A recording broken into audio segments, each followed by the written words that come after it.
history and the mind and society and humanity as a whole, we tend or trend towards consistency. When you write down all men are created equal, sooner or later you have to get rid of slavery, because that is the more consistent position. And there's no doubt in my mind whatsoever that we have by far the most consistent message in the history of the world. What do we say? We say initiation of force is evil. The respect for property rights is morally good. Violation of property rights, immoral. I mean, that's what we tell kids in kindergarten. So it is absolutely necessary that we grit our teeth,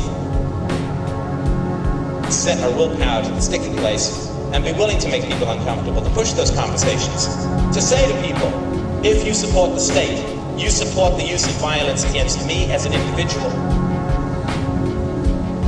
If you want to pay taxes, that's fine, you can mail a check. If you force me to pay taxes, then you're saying, I cannot disagree with you without being thrown in a cage for years. That is not a civilized position.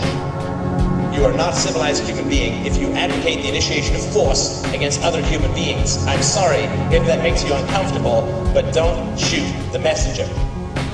The guy who tells you that you are ill is not the guy who makes you ill. He's the guy who makes you better.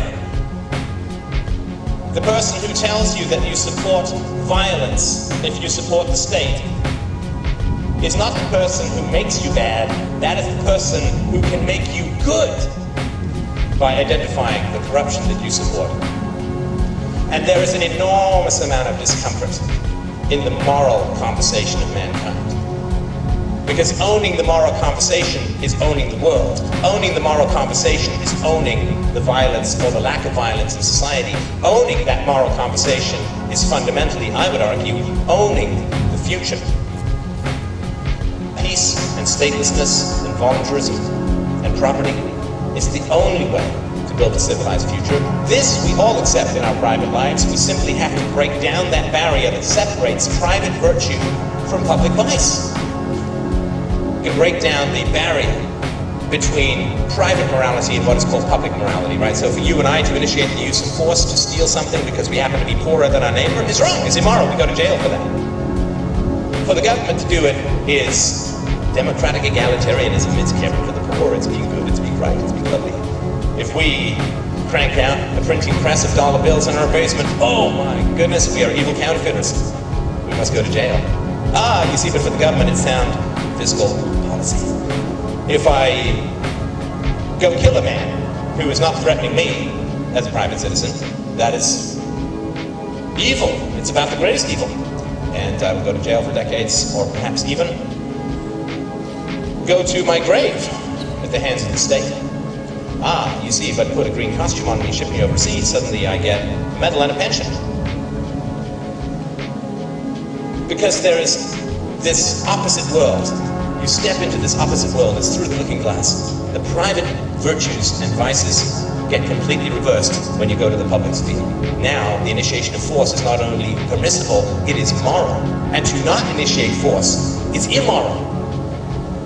To not point guns at the heads of parents, to force them to send their kids to be indoctrinated or educated, that's wrong. Because then, my goodness, who's going to educate the children? Because Lord knows they're being well educated now.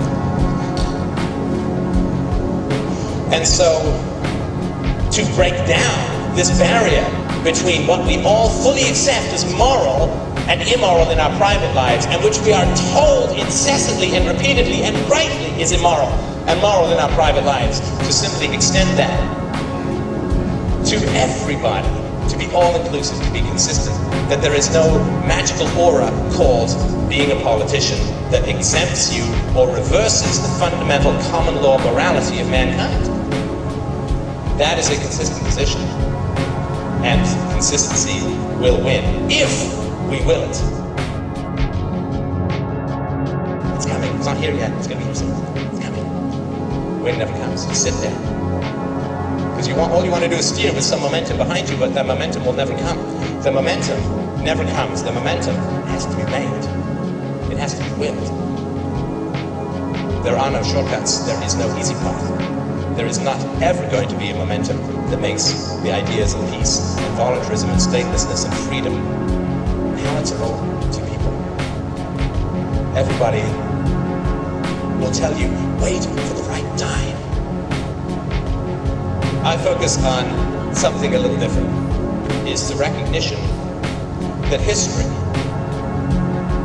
philosophy, ideas, society, the future itself, is nothing more or less than the will of the individual.